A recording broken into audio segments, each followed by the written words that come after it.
Hello, good afternoon everyone. Welcome to another session of Active Learning Video Lecture Communication Series. This program has been started by GTU. I am Mr. Paresh Moda, working as an assistant professor in A.D. Patel Institute of Technology, New Valla Vidyanagar. In last few lectures, we have seen about the electromagnetics, right? Now today we will see how the rise and decay of current is there in inductive circuit. That means suppose we are connecting a inductor with a resistor with a DC voltage source, then what will happen? How the current will rise, and that means how the exponential curve will be used for study about the time constant, and how the current, if it is decreasing, then how it will get the zero value. And we will also see if we are putting the current carrying conductor in a magnetic field, then what will its effect. And we will solve some examples, and we will discuss how the inductive circuits are actually working. Okay, let's start the topics of today's lecture. In today's lecture we will see first that how the energy is stored in the inductor, means which equation will be used to find out the energy that is stored in inductor. Then we will see rise of current in inductive circuit, decay of current in inductive circuit, and then we will see how the force that is experienced by current carrying conductor if it is placed in a magnetic field. And at last we will see some examples that are asked in previous GTU exam or that may be asked. Okay, so let us start with the inductor. How the energy is actually stored in the inductor, that first we will see. So as we all know that inductor are the coils designed to produce the large self-induced EMFs that are called the inductor, or another name is choke, right? So in DC circuit they are used to slow the growth of the current. So the symbol of the inductor is like it is denoted by this symbol, or it is also denoted by the symbol like you can see in the screen that it is denoted by a line. This line is generally used for the transformer case, and here you can see the different types of inductors. Okay, now we'll see how the inductance of a solenoid can be found out. Since the magnetic flux density due to solenoid is, we can say, B is equal to mu into H, and we all know the value of H. H is Ni divided by L, right? So putting the value, we can find out B is equal to mu 0 Ni divided by L. So by the Faraday's law of electromagnetic induction, the EMF will be induced in the inductor as per the equation E is equal to minus N d phi by dt, where phi is the flux. So putting the value of B, that is phi is equal to B into A, right? So what will be the value of B? B is equal to mu 0 Ni divided by L. So if you are putting this value, then we will get this relation. So simplifying again, we can find out that EMF that is induced in the inductor is minus mu 0 N square A divided by L into di by dt, where di by dt is the rate of change of current. Whenever we are changing the current, the EMF that is induced will be changed. So by putting the equation, we can find out that inductance is L is equal to mu 0 N square A divided by L. So if we are changing the area or the number of turns or the length of the material, then we can change the inductance of a inductor. Okay, now we'll see how the energy that is stored in the inductor. So for establishing the magnetic field, energy must be spent, though no energy is required to maintain it. Consider a coil that is having the inductance of H and the resistance R is connected to the DC supply. So energy stored in the circuit, you can consider this circuit, that in this circuit R is the resistor and L is the inductor that is connected with a switch. This S is the switch, and this ammeter is used to measure that how much current is flowing in the closed circuit. Now to do the circuit on, we have to put this S in the A position. That means when the switch S is closed, the current will gradually increase in the circuit. And if you are considering only a resistive circuit, then what will be the value of current? You can find out current I is equal to V by R, but here there is also a component that is called the inductor. So how to find out the current that is flowing in the whole circuit? So let us take first how the energy is stored in the inductor. So the increase in the current is opposed by the self-induced EMF that is produced in the coil due to the change. So to overcome the opposition, some energy is supplied by the source which is stored in the magnetic field. So here we will derive that how much energy is actually stored in the inductor. So when the switch is open, that is in this circuit, when we are opening the switch, what will happen? The magnetic field will collapse and it will store the energy that is released and it will return to the circuit. So actually it will dissipated in the form of heat. So let us take any instant, the current that is flowing through the coil is I, and if we are increasing it at the rate of di by dt, that is if we are increasing the current, so there is a change in current that is denoted by di by dt, and as we know that the self-induced EMF in the coil is equal to E. So what is the value of inductor when we are giving the current? It is E is equal to L di by dt, right? Now if you want to find out the energy that is stored in the inductor, then first we have to find out that how much is the power that is consumed by the inductor. So how to find out the power in the consumption in the inductor? Here you are having the value of I and here you are having the value of E, that is induced EMF, that is voltage, right? So you can find out P is equal to V into I, because this one is a DC circuit. So let us take the instantaneous power, P is equal to E into I, right? Now we know the value of E. What is the value of E? Value of E is equal to L di by dt, and the value of I is put up as it is.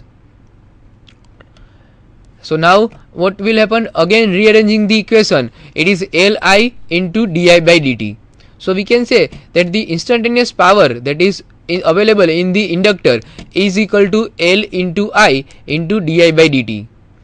Now if you want to find out the energy that is stored in the inductor, how we can find out? Energy stored in the magnetic field, we can say that it is a dW. dW is equal to P into dt. What is the value of power? Is equal to Li into di by dt, and dt is put up as it is. So what will happen? This dt and this dt will get cancelled, right? So what will happen? That dW is equal to Li into di. Okay. Now that total energy that is stored in the magnetic field when the current rises from 0 to final value, we can say that we can do the integration. So how to do the integration? Integration you can do with the power that is integrated in the left side, it is dW, and in the right side it is 0 to I, and it is Li into di. So what is the value of Li? Whenever you are doing the integration, you have to say that which component is constant. So here the inductance of an inductor is constant. We are just finding how much energy it has stored.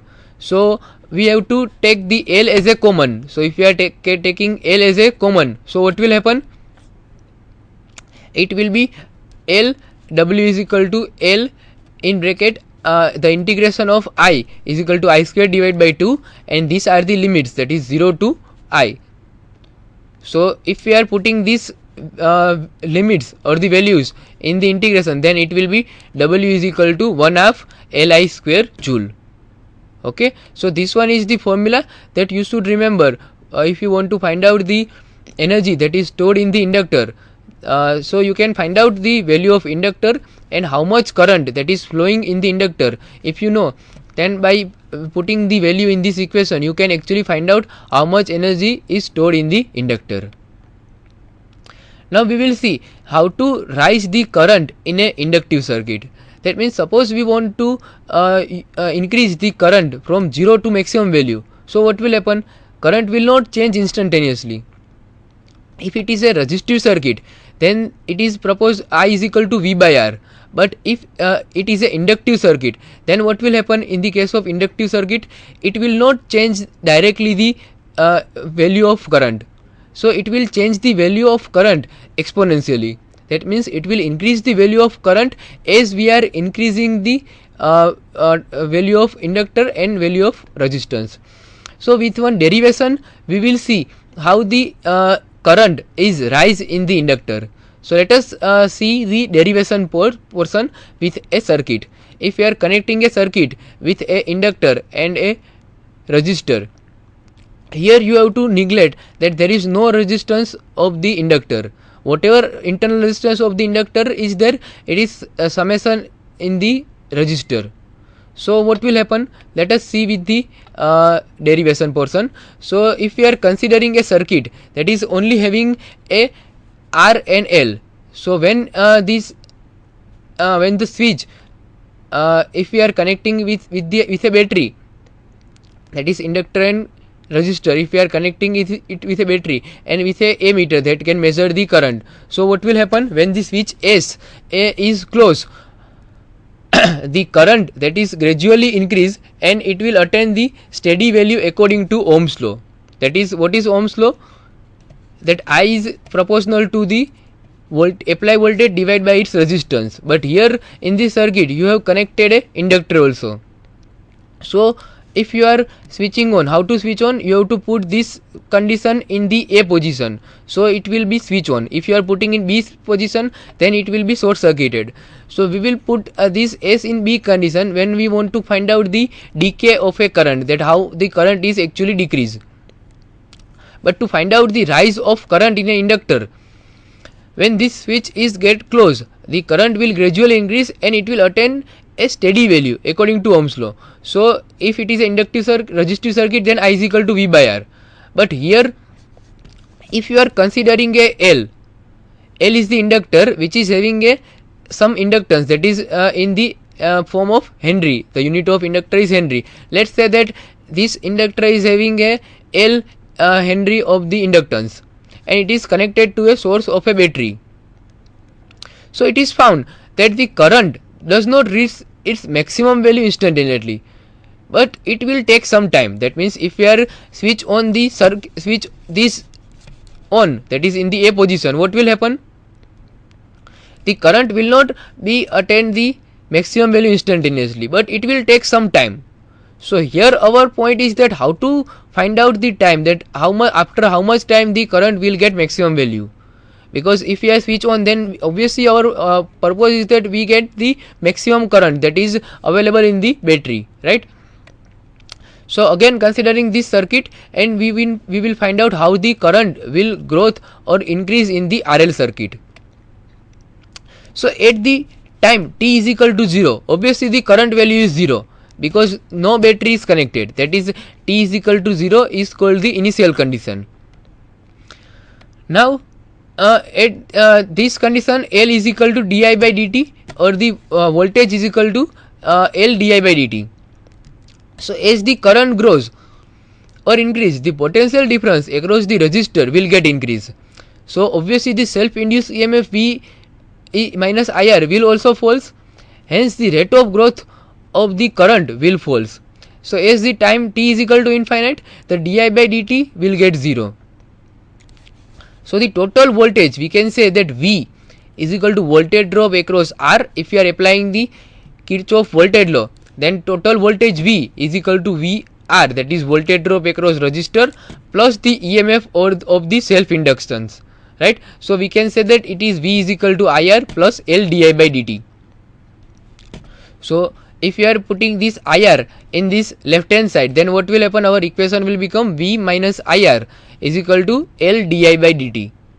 Let us say that this one is as a first equation. We will do the derivation now. Okay, again rearrange the first equation, that is left hand side or right hand side value are put up at left hand side and left hand side value are put up at the right hand side, and rearranging the equation, our equation will become like this. Now multiplying both side by minus R. So what will happen? In the left hand side it will be minus R into di divided by V minus IR, and in the right hand side it will be minus R divided by L into dt. Now integrating both sides, we get integration of minus R into di divided by v minus ir, and in the right hand side it is integration of minus r by l into dt. So if we are doing the integration of minus r divided by v minus ir, we can find that it will be log in bracket v minus ir, but the base is e, and in the right hand side we will get minus r by l into t plus c. We are just doing the integration of this value or this equation. Okay, so let us say that it is a equation number 2, so where the c is constant. Okay, the value of c can be find out from the initial condition. So what is the initial condition that we have discussed? It is I is equal to 0 to t is equal to 0. That is, at the starting condition the value of current will also get 0 and the value of t is also 0. So substituting this initial condition in our second equation, what was our second equation? It was log e in bracket v minus ir is equal to minus r by l into t plus c. So what is the initial condition? Initial condition states that at t is equal to 0, I is equal to 0. So putting the value I is equal to 0 and t is equal to 0 in this equation, we will get log e in bracket v minus 0 is equal to 0 plus c. So we can say that c is equal to log v and the base is e. This e is the Newtonian logarithm, right? We will see how to put the value of log e in the further equations. Hence the equation 2 will become log e in bracket v minus ir is equal to minus r by l into t plus log v base e. In this we have just simplified the equation only. That means the value of c, that is log v and base e, is just put up over here. Remaining thing are as it is. Let us see this condition again, that in the equation 2 we have just put the value of c. So what will happen? In the left hand side it will be, if we are considering this log portion or this log term in the left hand side, then it will be log e in bracket v minus ir minus log v and base is